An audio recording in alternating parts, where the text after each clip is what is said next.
Hi guys, my name is Jasmine DeSalle. I am an educator and a learning design technology student.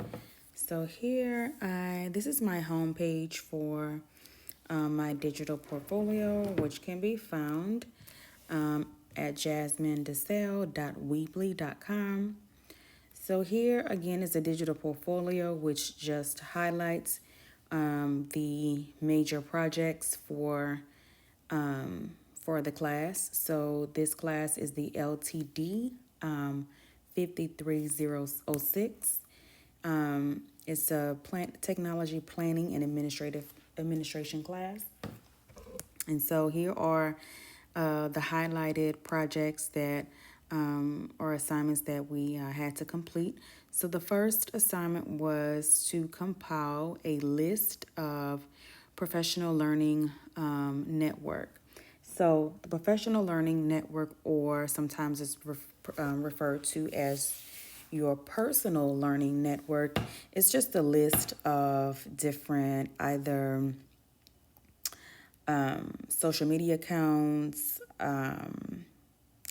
blogs, even different types of journals or applications, any of the resources that you can refer to for information or even as for guidance in your particular field. So I'm going to go ahead and click on here where it says click here to view professional learning network list. Again, you can refer to that as personal learning network if you prefer to. Okay.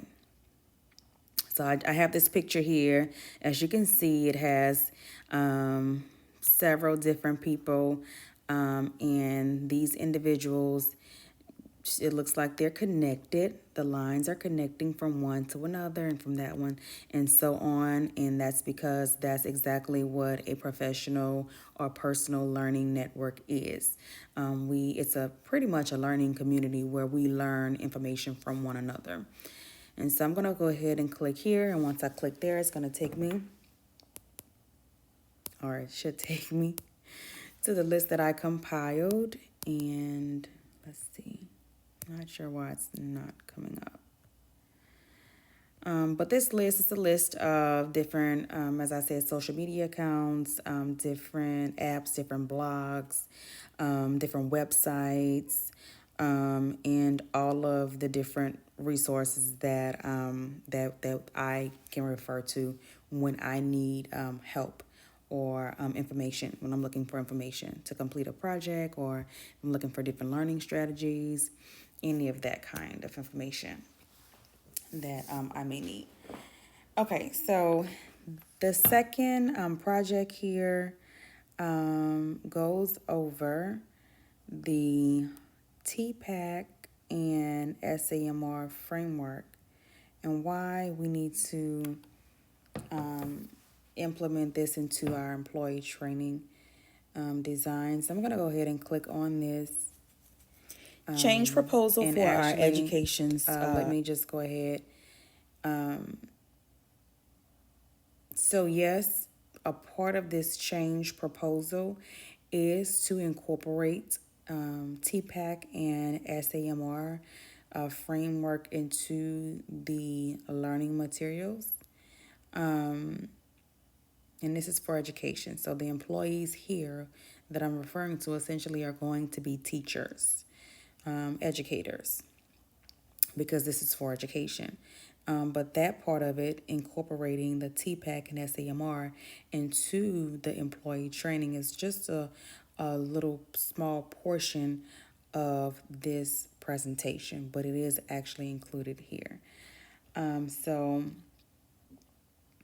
the main idea for this presentation is just in general creating some type of change. It's a change proposal for education. And so this is the video in which I am going over, it's a presentation, going over the different parts of this proposal. And so I've also put the actual presentation here, in which I am going to click on and kind of walk through it.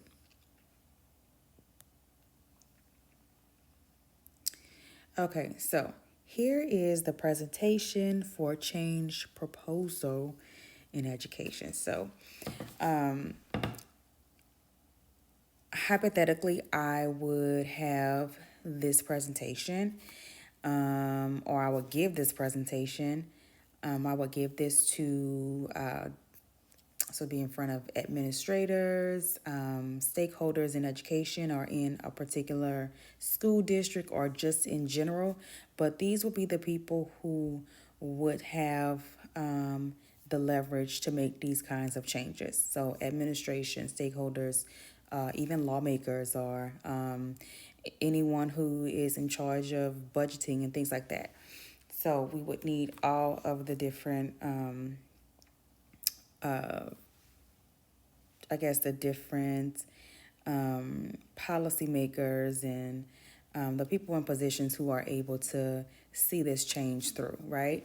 And work together and collaborate to make that happen. Okay, so it says change proposal for education.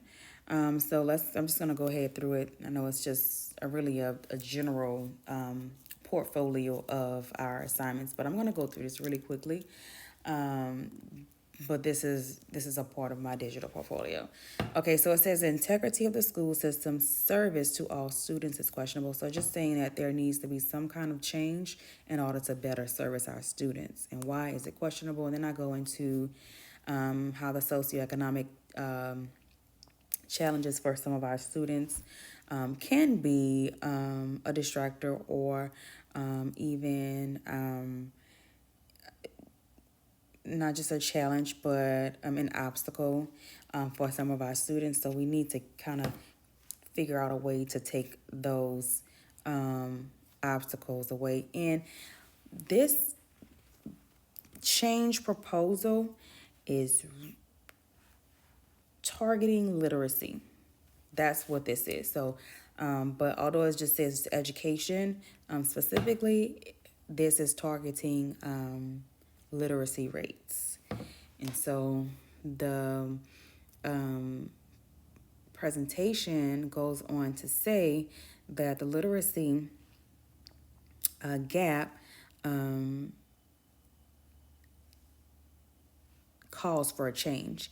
And it even goes on to say that the target students should be the lower level kids, students, because literacy is much more effective if it is it's more effective, more practical, more feasible, even easier to kind of prevent this from happening if it is heavily enforced in the lower levels. Okay, so and it just says that literacy is a basic skill needed, and we know that in when we are younger, in the younger levels, we learn to read, right? But then as we go on, we read to learn. So if we're not equipped with the literacy, with the ability to read, then essentially we would not be able to learn. So this is the reason why literacy is such an important matter for us to make a change in education. Okay. Okay, and so it keeps going on, and I have